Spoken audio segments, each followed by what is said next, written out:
출애굽기 1장 1절부터 7절까지입니다. 야곱과 함께 각각 자기 가족을 데리고 애굽에 이른 이스라엘 아들들의 이름은 이러하니 르우벤과 시므온과 레위와 유다와 이사갈과 스불론과 베냐민과 단과 납달리와 갓과 아셀이요 야곱의 허리에서 나온 사람이 모두 70이요 요셉은 애굽에 있었더라. 요셉과 그의 모든 형제와 그 시대의 사람은 다 죽었고 이스라엘 자손은 생육하고 불어나 번성하고 매우 강하여 온 땅에 가득하게 되었더라. 아멘. 기도하겠습니다. 우리 아버지 하나님께서 이스라엘 백성을 애굽에서 이끌어낸 그 사건에 대해서 이제 우리가 또 배우려고 합니다. 출애굽이 담겨있는 하나님의 뜻이 무엇인지를 알아가며 우리를 이 땅에서 이끌어서 하나님 나라로 이끌어 가시는 그 하나님됨을 이 말씀 안에서 깊이 깨달아 알아가는 저희가 되게 하시옵소서. 예수님 이름으로 기도합니다. 아멘. 지난주까지 창세기를 다 마치고 오늘부터 출애굽기를 이어서 말씀을 드리려고 합니다. 제가 은속교에 와가지고 출애굽기 두 번째 설교를 하죠. 1996년도에 했으니까 20년 전에 설교를 했었습니다. 출애굽기는 잘 아시겠지만은 이스라엘 자손이 애굽에서 이제 나온 일에 대한 그런 기록입니다. 이스라엘 애굽 탈출기 이렇게도 말할 수가 있을 겁니다. 출애굽기도 창세기와 마찬가지로 모세가 기록한 것으로 되어 있는데 출애굽 다음에 레위기, 다음에 민수기, 신명기까지 다 모세가 기록을 했습니다. 그래서 창세기까지 신명기까지 5권, 그것을 모세 오경이라 이렇게 이제 부르는 것은 여러분도 다 알고 계실 겁니다. 이 출애굽기의 그 첫 시작이 이제 본문을 보면 알겠지만은 야곱이 자기가 살던 곳에 기근이 들어서 모든 가족을 데리고 애굽으로 이주를 했는데 그때 이주한 사람에 대한 내용으로 시작이 돼요. 그 5절 보면은 야곱의 허리에서 나온 사람이 모든 70이요 요셉은 애굽에 있었더라 이렇게 말씀을 하는데 애굽으로 이주한 사람들이 야곱의 아들들과 그 자식들을 다 포함해서 모두 70이다 이렇게 얘기를 하죠. 그리고 요셉과 그 형제들과 그 시대의 사람들은 다 죽었는데 이스라엘 자손은 계속해서 생육하고 불어나서 번성하고 매우 강하고 온 땅에 가득하게 되었다. 그렇게 얘기를 합니다. 말한 대로 야곱의 가족의 수가 애굽에 이주할 때에는 70명이라 이렇게 되어 있습니다. 근데 애굽에서 이제 나올 때 이스라엘 자손의 수가 60만 명쯤 되었다고 합니다. 근데 그 당시에 수를 셀 때에는 여자와 어린아이는 세지를 안 했습니다. 그래서 어린아이 여자를 빼고 60만이니까 다 포함하면 200만 명이 넘은 그런 수였다고 그렇게들 얘기를 합니다. 이렇게 출애굽기가 애굽으로 이주한 야곱의 가족에 대한 이야기로 시작을 하는 것은 출애굽이라는 그 이야기가 단순히 이스라엘이 애굽에서 노예 생활하다가 탈출했다 어떤 그런 기사거리가 아니라는 것을 얘기를 하고 있습니다. 야곱의 가족이 애굽으로 이주하게 된 것은 하나님의 언약과 분명히 연관이 되어 있죠. 그 창세기 15장 13절 보시면은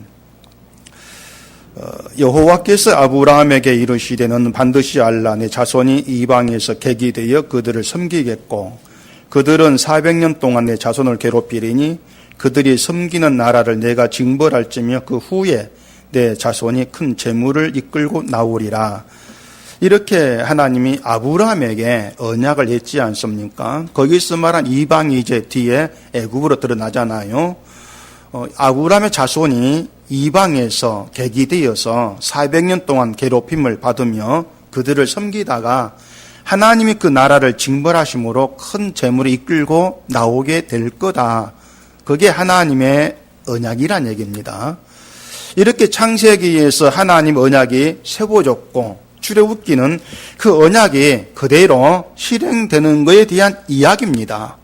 그런데 여기에서 우리가 초점을 둬야 될 것은 대개 출애굽기가 하나님의 언약이 실행되는 내용이다. 그건 다들 아는데 중요한 게 뭐냐면은 어떻게 실행이 되느냐. 그게 굉장히 중요한 초점이 되는 거예요. 그 어떻게라고 하는 건 이제 뒤에 나서 말씀드리기로 하고, 일단은 출애굽기가 하나님의 언약이 이제 실행되는 것에 대한 이야기인데, 그래서 하나님이 그 언약을 위해서 야곱의 가족을 애굽으로 보내는 것이고, 또 애굽에서 나오게 하는 것으로 언약을 이루셔서 하나님이 누구신가를 나타내게 하겠다. 나타내신다. 이게 이제 우리가 보는 성경의 의도란 얘기입니다. 자, 하나님의 언약을 세우시고 언약을 이루신다는 이야기할 때마다 우리가 자꾸 생각되는 게 있습니다.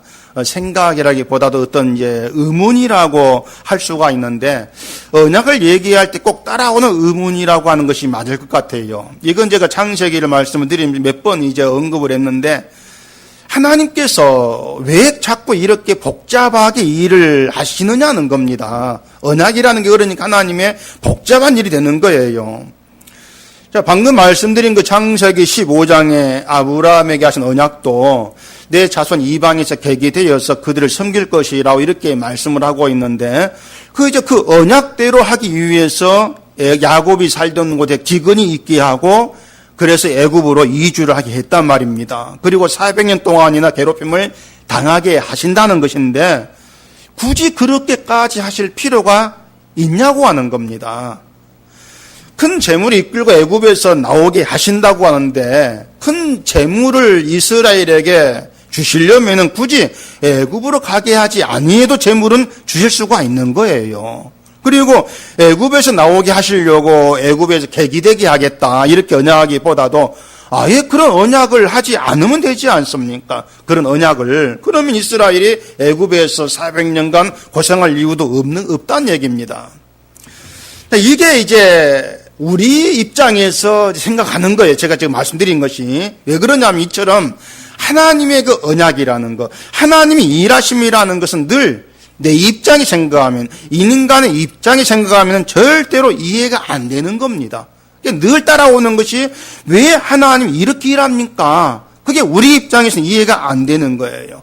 그러니까 인간을 중심, 인간의 입장에서 이해하려고 하게 되면은 하나님께서 하신 일 하나하나가 다 인간에게는 불필요하고 불리한, 그렇게 하지 않아도 될 일을 괜히 하나님이 하고 계신 것처럼 늘 그렇게 이제 다가와지는 겁니다.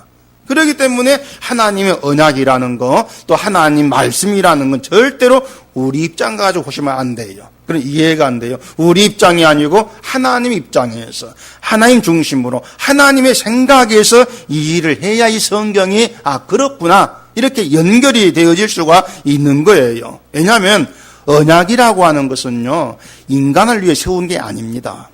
만약 인간을 위해 세운 게 언약이라 아까 얘기한 대로 복잡하게 이방인 계기되게 하고 400년간 고생하고 이런 게 들을 필요가 없는 거예요. 그냥 큰 재물 줘가지고 강한 나라 만들어버리면 된다는 얘기입니다. 그게 인간을 위한 언약이지 않습니까? 내가 늘 강한 나라 만들게 해줄게, 간단하지 않습니까? 그런데 인간을 위한 것이 아니고 하나님을 위한 것인데, 뭘 위한 것이냐면 하나님의 이름, 그 하나님의 영광을 위한 언약이에요. 하나님이 이러한 분이야 나타내게 하셔서 인간으로 하여금 그 하나님 높이고 찬송하게 하겠다는 것이 하나님의 언약에 담겨있는 뜻이란 얘기입니다. 그렇기 때문에 하나님이 이러한 생각으로 이러한 의도로 이렇게 언약하셨군요.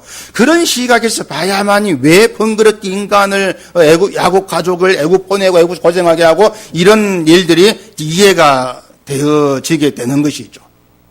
그러니까 이스라엘 자손 이방에 계기되게 하는 것도, 400년간 괴롭힘을 당하게 하신 것도, 그리고 후에 애굽에서 나오게 하시는 것도, 모든 일들이 하나님의 영광을 위해서다. 영광을 나타내기 위해서다. 그렇게 답을 내릴 수가 있는 겁니다. 그런데 그렇다고 해서 이스라엘이 누리게 되는 것이 아무것도 없는 건 아니에요. 하나님이 영광을 위한 거니까 이스라엘은 그냥 그렇게 써먹어주고 버림받느냐, 그런 게 아니란 얘기입니다. 이스라엘이 그 언약 속의 도구로 쓰임받음을 위해서 누리게 되는 게 있습니다. 그게 뭐냐면은 이방인에게 없는 거예요. 이방인에게 없는 것이 이스라엘에게 있는 것이죠. 그게 이스라엘이 누리는 거예요. 그게 뭔가 하면은 이제 나중에 출애굽하면 이스라엘 애굽이 나오게 된 과정을 통해서 나오게 되는 것인데, 그 여러분 아는 대로 애굽의 바로 왕이 이스라엘을 나가게 한 것은 장자 재앙 때문이었지 않습니까? 장자 재앙 때 이스라엘은 어린 양의 피를 문설주에 바르고 살아나요. 그것이 애굽에 없는 것과 이스라엘에 있는 것으로 드러나는 겁니다. 그게 뭐냐면 어린 양의 피라고 하는 겁니다. 이방에는 그게 없어요. 어린 양의 피가 없고 이스라엘에는 어린 양의 피가 있는 겁니다. 이스라엘도 애굽과 동일하게 죽음에 해당되는 죄가 있는 그런 존재이지만 애굽은 어린 양의 피가 없었다. 그래 죽는 거죠. 이스라엘은 어린 양의 피가 있었다. 그래서 죽음이 넘어가고 살아난 거예요. 그게 애굽과 이스라엘의 차이란 얘기입니다. 그걸로 인해서 누가 진짜 복 있는 사람이냐, 그게 증거가 되는 거예요. 그렇기 때문에 우리 그 하나님의 언약 안에 있는 그 이스라엘 참된 백성다움이 뭔가 하면은 나에겐 이방 너희가 없는 게 있다. 그게 뭐냐면 어린 양의 피라고 하는 거죠. 그 어린 양의 피가 내게 있다는 것이 내가 복 있는 사람이다. 그런 고백 가운데 살아가는 게 하나님께 영광 돌리는 거예요. 그 자체가. 그런 존재로 만들어내겠다는 겁니다. 이걸 위해서 이스라엘을 애굽으로 가게 하시는 거예요. 그러니까는 우리가 생각할 때 굉장히 복잡하고 불필요한 일 같지만은 하나님은 정말 그 영광을 위해서는 처음부터 끝까지 인간이 상상할 수도 없는 길로 이끌어가는 겁니다. 그걸 하나님 지혜라 그러는 거예요. 인간이 알 수 없는 길. 그걸 믿는 게 또 믿음의 길로 가는 거죠. 그렇기 때문에 신앙이라고 하는 것은 어린 양의 피를 믿는 것이라는 얘기입니다. 그래, 성경이 처음부터 신앙은 어린 양의 피를 믿는 거야, 딱 이렇게 말해버리면은 누구나 다 성경만 보고 아 그렇구나 할 수가 있겠죠. 그런데 무엇 때문에 어린 양의 피를 믿어야 되는지, 왜 어린 양의 피를 믿는 게 신앙인지, 왜 그 피를 믿는 자 된 게 복 있는 사람인지, 그걸 알기 위해서 아브라함 부르고 이삭 있게 하고 야곱 있게 하고 언약을 계속 이루어 가시는 거예요. 그걸 드러내게 하시려고. 그렇게 하면서 하나님이 일하신 가운데에서 하나님은 이런 분이야, 그걸 알게 하는 거죠. 그래서 성경 이스라엘 이야기가 그렇게 처음부터 계속 펼쳐 나오고 있는 겁니다. 그 속에서 하나님 일하심을 보라고 하는 거죠. 그러니까 이스라엘을 세워서 그러한 내용을 보이고 계시는 거예요. 이 창세기와 출애굽기의 간격이 대략 350년쯤 됩니다. 350년. 이 말은 350년 동안 하나님은 이제 그냥 계시는 거예요. 그걸 하나님은 침묵이라고도 뭐 할 수가 있겠죠. 하나님이 침묵하셨다는 것은 언약을 이루어 가시는 하나님 일하심에 대한 구체적인 내용이 없다는 겁니다. 그래, 350년간의 기록이 없잖아요. 안 나오지 않습니까? 그냥 확 뛰어 넘어가, 출애굽기를 350년을 뛰어 넘어가지 않습니까? 그런데 하나님께서 350년간 침묵하셨다는 것이, 거기에는 기록이 없다는 것이 하나님이 전혀 일하지 아니했다, 이러한 뜻이 아닌 겁니다. 그 7절에 보시면은 이스라엘 자손은 생육하고 불어나 번성하고 매우 강하여 온 땅에 가득하게 되었더라, 그렇게 기록되어 있죠. 다시 말해서 이스라엘 자손이 350년간 계속 생육해 가고 번성하고 강해서 온 땅이 가득하게 된 것인데, 그게 하나님의 일하심이라는 겁니다. 그 자체가. 350년간 하나님이 누군가를 부르셔서 말씀하신 것도 없고, 또 이스라엘을 위해서 일하신 구체적인 기록이 없기 때문에 하나님의 침묵, 그냥 그렇게 말하는 것 뿐이지, 이스라엘이 하나님과 상관없이 350년간 자기들 힘으로 스스로 생육하고 번성 강해지고 온 땅에 가득한 그런 큰 민족이 된 건 아니라는 거예요. 그래서 그 하나님이 침묵하신 것처럼 보이는 350년 기간도 사실은 언약을 이루기 위해서 신실하게 일하신 하나님의 언약의 역사다, 그렇게 우리는 얘기를 해야 되는 것이죠.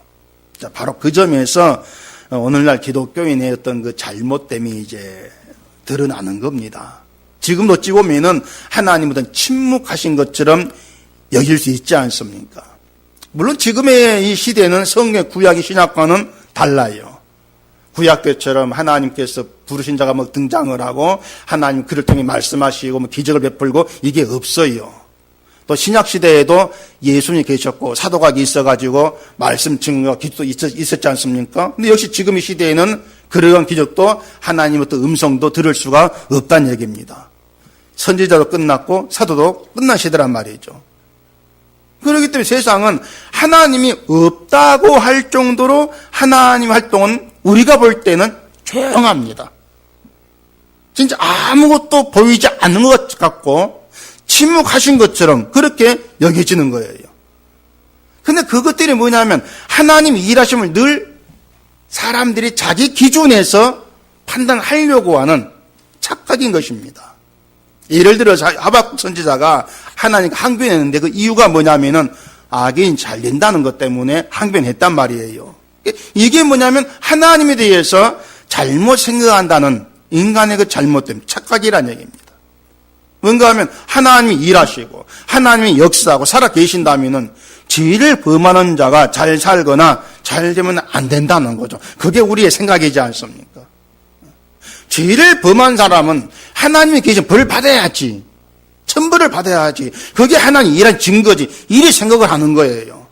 하나님 죄를 미워하는 분이니까. 공평한 분이니까. 세상 악인에 대한 심판을 해야 한다는 겁니다. 그리고 의로운 사람 복을 줘야 한다는 거죠. 근데 사람들이 그런 생각할 때마다 빼놓은 게 있습니다. 그 빼놓은 게 뭐냐면 그 심판을 받아 마땅하다 악인이 바로 나도 포함된다는 거죠. 나도 포함된다는 겁니다. 나도 악한 존재다 심판을 받아야 될 그걸 잊고 있는 거예요. 자, 하나님이 죄에 대해 심판하는 건 맞단 말이죠. 근데 지금 세상에 죄를 심판하신다면 나 또한 심판을 받아야 된단 말이에요. 그걸 생각지를 않고 있죠.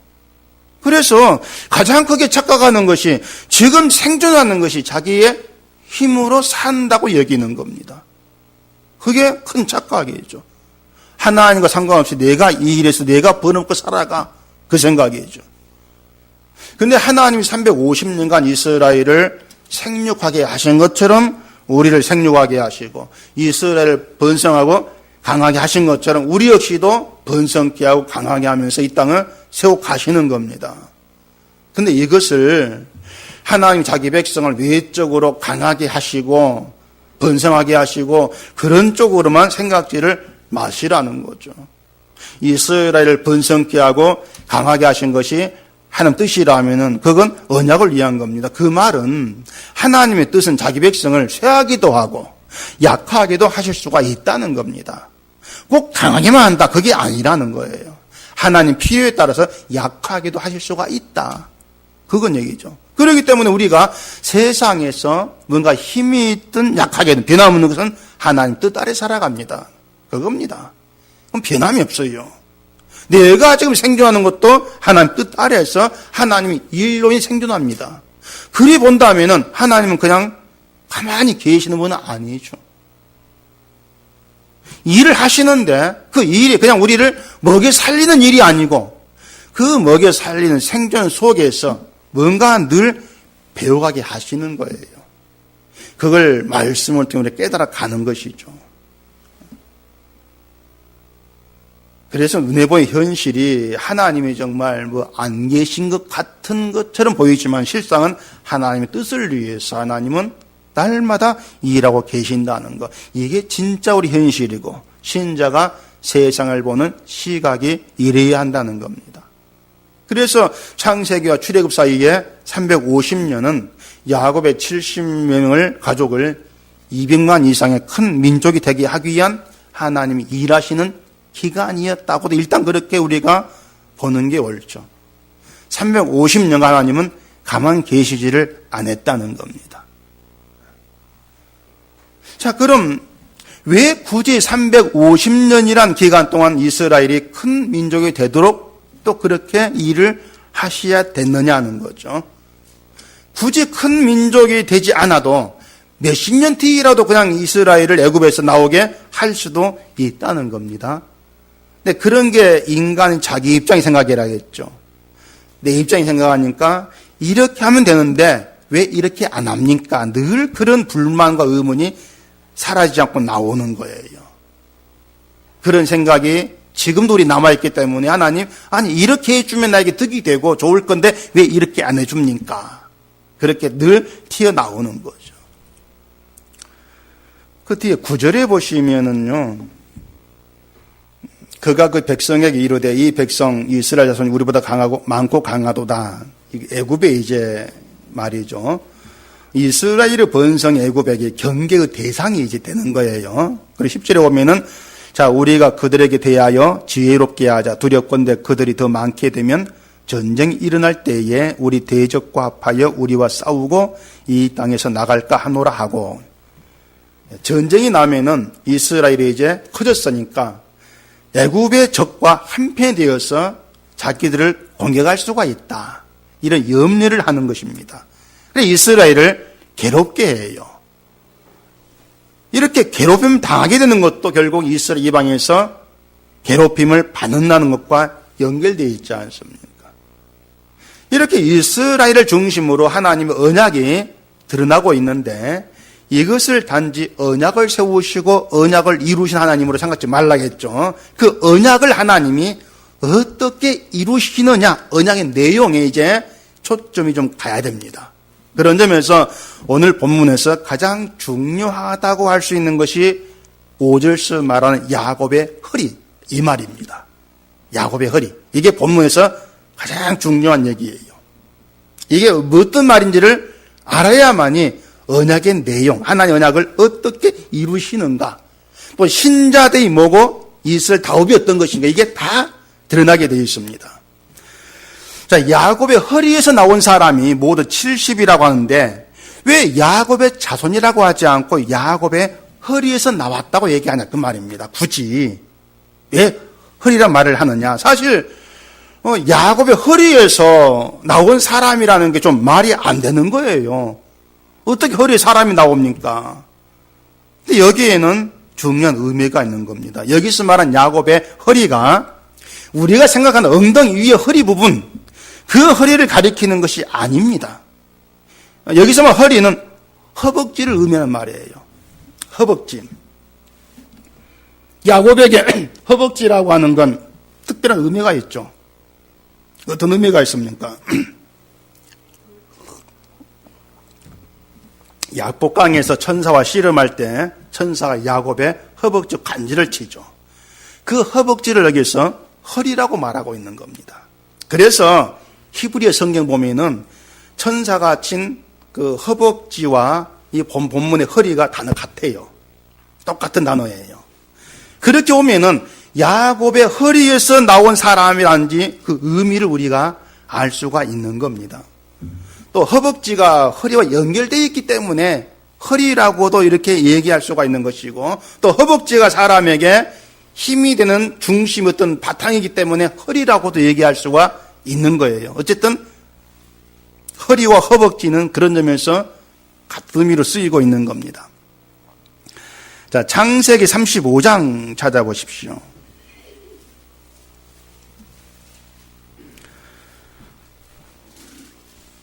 창세기 35장 10절 11절 보시면은 하나님이 그에게 이르시되 내 이름이 야곱이지만은 내 이름을 다시는 야곱이라 부르지 않겠고 이스라엘이 내 이름이 되리라 하시고 그가 그의 이름을 이스라엘이라 부르시고 하나님이 그에게 이르시되 나는 전능한 하나님이라 생육함이 번성하라 한 백성과 백성들의 총회가 내게서 나오고 왕들이 내 허리에서 나오리라. 이렇게 하나님께서 야곱의 허리에서 백성과 백성의 총회가 나온다. 이런 말씀을 미리 남기신 겁니다. 야곱에게 있어서 허리, 천사가 친 허벅지, 이건 고통의 의미가 담겨 있습니다. 아프죠. 근데 단순히 천사가 허벅지를 쳐가지고 뼈가 어긋났기 때문에 오는 물리적인, 신체적인 고통, 그걸 얘기하는 것이 아닙니다. 자, 허리는 사람의 몸을 지탱하는 힘이라 그랬습니다. 그 허벅지를 쳐서 다리를 절게 됨으로 인해서 천사에 의해서 야곱에게 힘이 무너져 버린 거예요. 이제 힘이 무너진 것이죠. 그게 야곱에게는 고통인단 말입니다. 힘이 무너졌다는 거예요. 따라서 야곱의 허리에서 나온 사람, 이 말의 의미는 하나님에 의해서 힘이 무너지는 고난 속에 나오는 하나님 백성, 그 뜻이 담겨 있다는 얘기입니다. 이게 중요하다고 하는 거예요. 하나님에 의해서, 하나님이 힘을 치는 거죠. 그 힘이 무너진, 그게 고난이에요. 그 고난 속에 나오는 하나님 백성, 이들이 바로 언약 백성이다.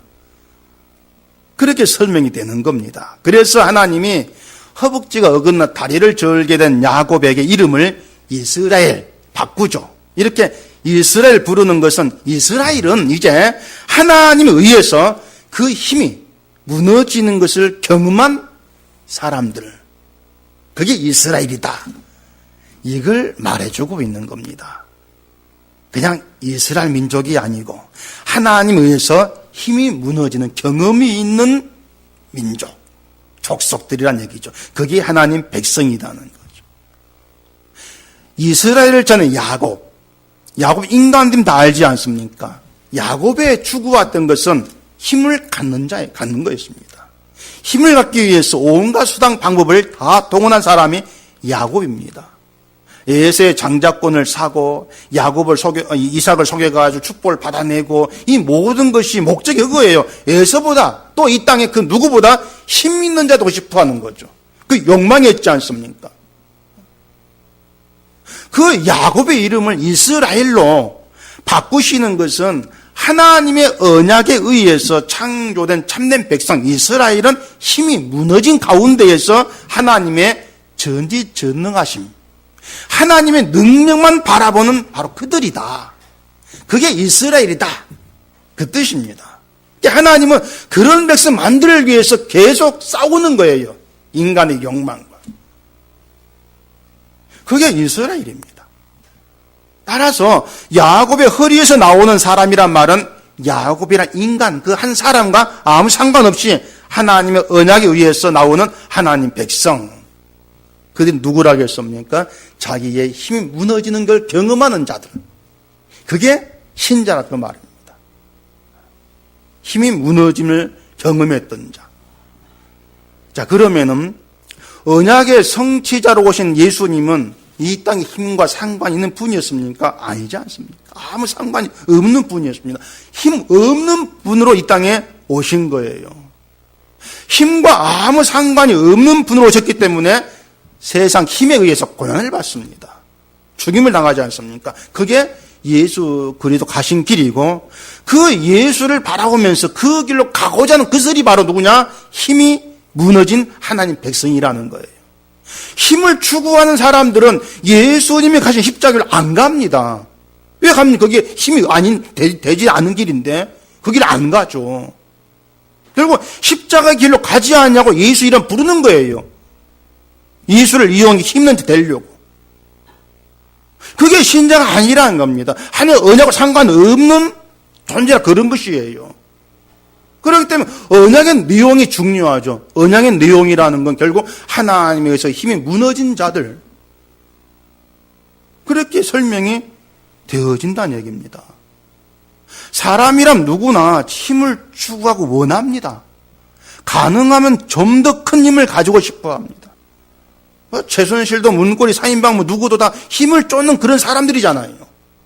이건 누구도 예외가 아니에요. 이러한 세상에서 신자는 힘을 추구하는 것이 아니고 그 추구하는 모든 게 무너진 사람이다. 그게 신자다. 그겁니다.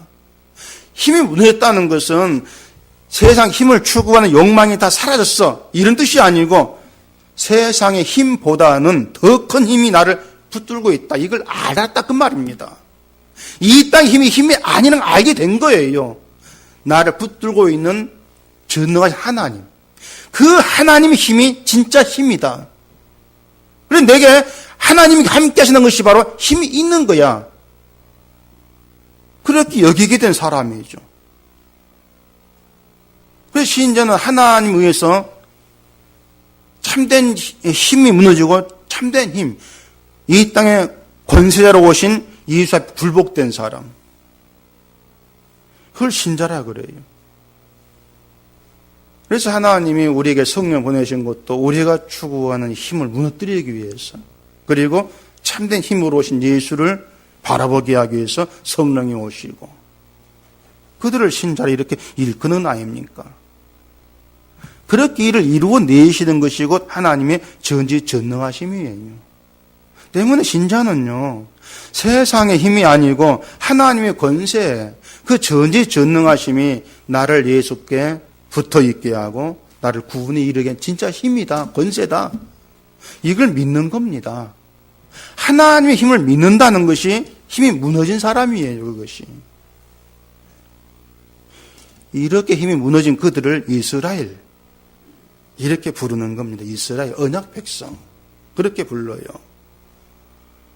그래서 출애굽기는 계속에 나오는 것이 바로 힘과 힘의 싸움이 계속 흘러나오고 있습니다. 그러면서 어떻게 힘이 무너진 자가 하나님 백성을 일컬음 되는가. 또 이스라엘은 여전히 힘을 버리지를 못하고 추구하면서 나아가는 그런 모습으로 계속 등장을 하죠. 자, 허리가 무너진 야곱에게 하나님이 생육하라, 번성하라, 또 그 백성이 총회가 내게서 나온다, 이렇게 이제 말씀을 했죠. 이것은 야곱의 힘에 의해서 이스라엘 총회가 나오는 것이 아니고 하나님의 언약에 의해서 이제 이스라엘이 나온다는 거예요. 결국 하나님이 생육하게 하고 하나님이 번성케 한다는 것입니다. 그래서 이스라엘이 생육하고 번성했다는 단순히 숫자의 번성, 이것만 의미하는 것이 아니고 하나님이 350년간 이스라엘에게 함께 하셨다, 그 증거입니다.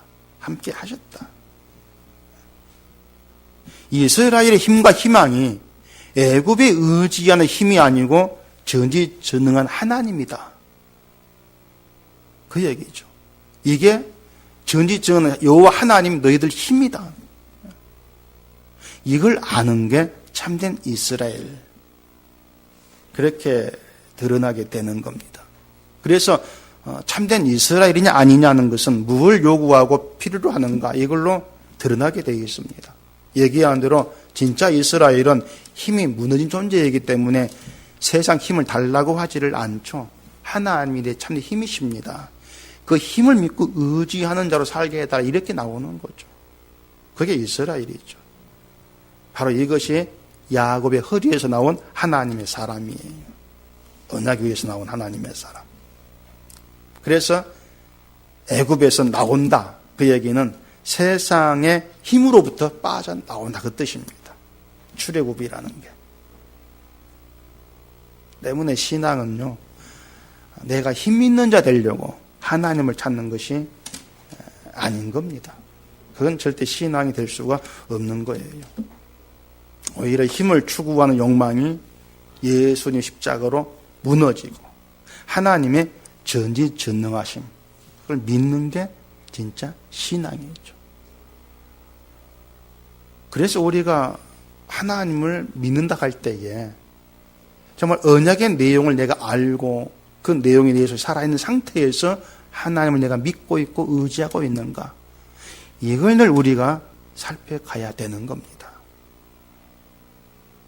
그렇게 해서 참된 백성의 길로 가기를 소원하고 주를 바라보는 것, 그게 신앙인으로 살아가는 신자의 모습이 되는 거예요. 그래서 믿음이라는 것도 이 땅의 힘과 아무 연관이 없는 거죠. 힘 있는 자 되게 하고 교회 숫자를 늘리고, 이게 믿음과 아무 연관이 없는 겁니다. 그저 하나님이 나의 힘입니다. 그 얘기는 하나님이 내가 원한 힘을 주신다, 이런 의미가 아니고 하나님이 이 나를 붙들고 있는 죽은 힘을 다 물리치고 생명이 있게 하시는 그분입니다. 그걸 믿는 겁니다. 그 믿음 하나로 신자 족한 거예요. 그 믿음이 있다는 것이 내가 복 있는 사람이다, 그 뜻입니다. 아까 얘기했죠. 애굽과 이스라엘의 있고 없고의 차이가 뭐냐. 애굽은 어린 양 피가 없고 이스라엘이 있다는 거죠. 진짜 신자는 예수 그리스도 십자가의 피가 그 속에 살아있는 사람입니다. 이방인은 그게 없어요. 때문에 내 속에 예수의 피가 있다, 난 그걸로 복 있는 자입니다. 그런 고백과 함께 예수를 보내신 하나님을 높이고 감사하는 것. 그게 영광을 돌리는 겁니다. 하나님께. 하나님은 그 영광을 받으시겠다고 우리를 불러내신 것이고 예수를 알게 하신 거예요. 때문에 십자가를 믿고 살아가는 게, 하나님 보내신 예수를 믿는 게 하나님 일이에요. 어떤 일이냐? 영광을 돌리는 일이라 그 말입니다. 믿고 살아가는 게 복잡하지 않지 않습니까? 이처럼 하나님의 출애굽기를 통해 우리에게 드러내신 뜻이 무엇인지 언약의 내용을 알아가시면서 신자됨이라는 것은 예수 그리스도를 믿는 것이고 그게 하나님의 언약 속에서 하나님의 일에 동참되어 있는 것이다. 그 믿음 가운데에서 남은 여생 주만 바라보는 그 길로만 힘써가는 우리가 되기를 바랍니다. 기도하겠습니다. 우리 아버지 하나님, 하나님이 일하심을 우리의 생각이 아니고 말씀을 통해서 더듬어갈 때마다 참 놀라움을 금할 수가 없습니다. 우리의 어리석은 생각으로 쫓아갈 수 없는 것이 하나님 일하심, 그 지혜입니다. 하나님 언약에 담겨 있는 그 내용들, 오늘 말씀을 통해서 깊이 깨달아 알게 하시옵시고, 야곱의 허리에서 나온 사람이 의미하는 것, 우리의 힘을 다 무너뜨리시고 온전히 하나님만이 힘이라는 것을 바라보게 하시는 그 하나님 일하심 속에서 믿음이 무엇인가를 알게 하시고, 예수님의 십자가가 내 속에 살아있는 것으로 감사하게 하시고, 내가 복 있는 자라 그 고백과 함께 하나님께 영광 돌리는 저희가 되도록 해주시옵소서. 예수님 이름으로 기도합니다. 아멘.